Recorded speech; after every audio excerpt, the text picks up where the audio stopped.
This is terrible. Fran hasn't been hurt, has she? No. Worse. Ferris called me collect. Oh, I like that joke.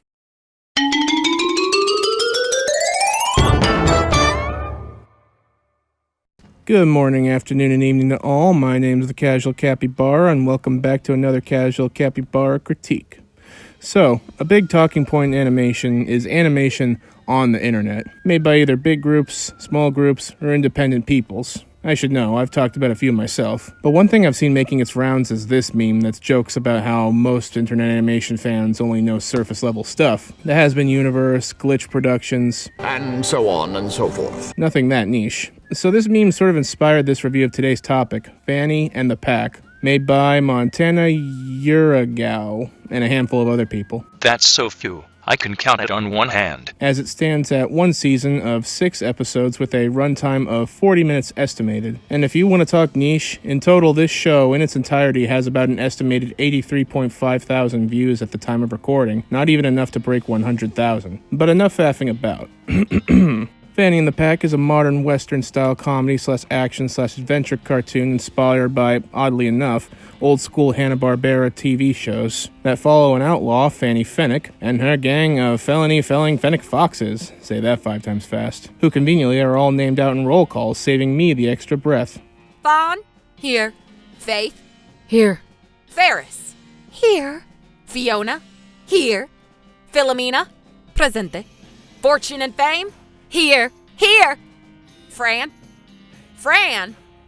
Here I am. The story follows an overarching plot where after a bust-up at the betting bank goes belly up, Fanny and her pack go for broke. Will they be beaten by that conniving tycoon Red Raccoon, or will Fanny call checkmate and flush that trash panda? Find out by watching the show yourself, ya bum. The show itself is a fun romp in the old style of Hanna-Barbera cartoons, except with a lot more... Come on, Cappy, you're better than that. Except you're not, because you're a dirty pervert. Except with a lot more feisty females. I can't recall if any old Hanna-Barbera cartoons had a female lead. Much like dinosaurs and good sportsmanship, they don't exist. But what does exist is some really funny writing and jokes. Well, as we were rushing out the back, I passed the toilets.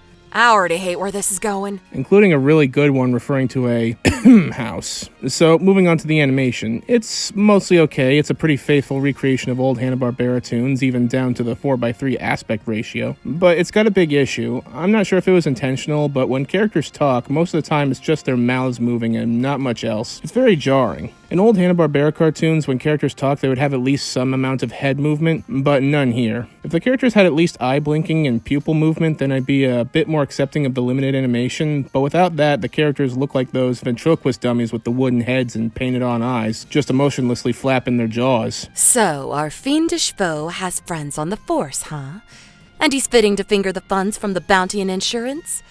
Girls, I got a plan. The editing, for the most part, for one guy for their first time making a cartoon, not bad. Some lines between characters have a half a second too long of a gap between sentences, but that's just a nitpick. Wouldn't even be such a big nitpick if there was some light background music to drown out the silence, but there's an extreme lack of that. One more issue I have is an issue that's not exclusive to this show. It's any show that has more than half a dozen characters in it, take your pick. It's that with this many characters, it can be difficult giving them all substantial screen time, much less dialogue. One of the Fennick girls, Philomena, only got one line in the first episode, and that was it. Now, if I were a lesser critic, I'd be comparing this greenhorn to aces that have had years of experience of animation under their belt. But I understand he's new to this, so I'll give him a pass. But to Montana Uragao, I will leave you with this. You exhume great potential, but your craft needs some extra work. Have characters have more than their mouths flapping when they're talking. Just add a bit more facial movement, and add some music in the background. Either learn to compose some, find some free stock music that fits the tone, or hire a composer. Do not use AI!